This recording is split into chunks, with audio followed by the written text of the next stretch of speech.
No joo, mitä? Ihan pieni hetki vielä.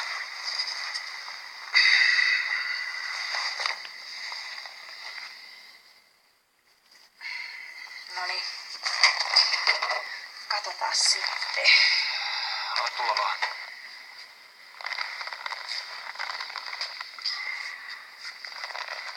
Tää tulos on negatiivinen.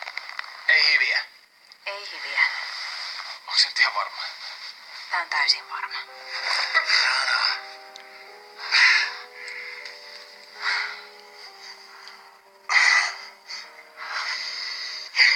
Tiiri.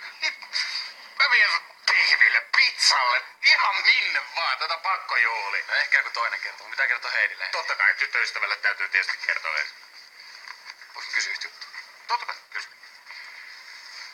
Mitä jos mulla olisi ollut HIV? Niin. Mä ymmärrän nyt. Oisit sä heittänyt tulos? No tietenkään ois. No en, mä ois kyllä tiedä. En, se on mulle tärkeä. Se on hittava. Paska.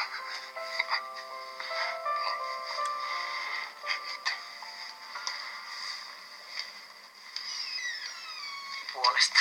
Aivan. Arvaa oliko pitkiä ne minuutit, kun odotettiin testin tuloksia. Kuulitko Joonata, mitä Lasse sanoi? Jirillä ei ole HIV-tartunta. Ai jaa. Ne ihan makea juttu.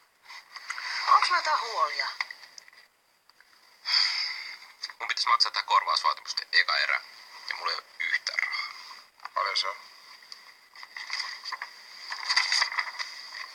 Herra Jumala!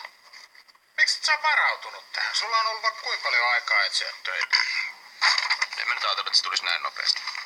No, jospa me voitais lainata osa. Tai sitten aikuinen mies hoitaa omat asiansa.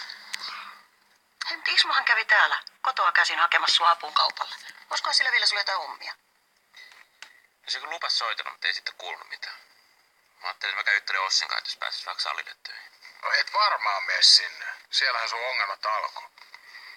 No Anni tulee huomenna käymään. Eiköhän me tälle joku ratkaisu löydetä.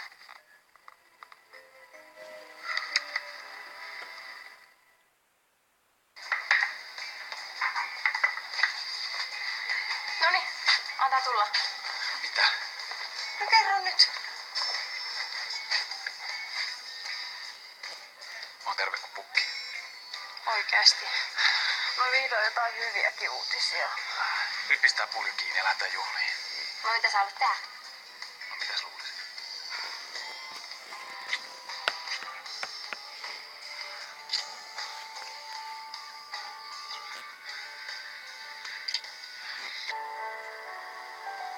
Kahvia?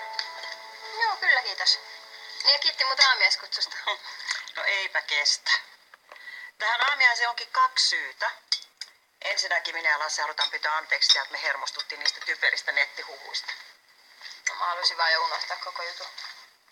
Ymmärrän. Ja toinen syy onkin se, että juhlitaan sitä, että Jiri on terve. Malja Jirille. Chin chin. Chin chin. Kyllä elämä arvostaa ihan eri lailla. Hetki pieniäkin juttuja.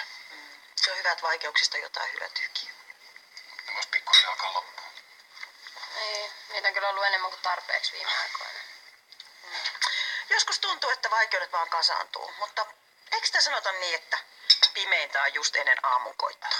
Tuo on ihan se elämän viisaus.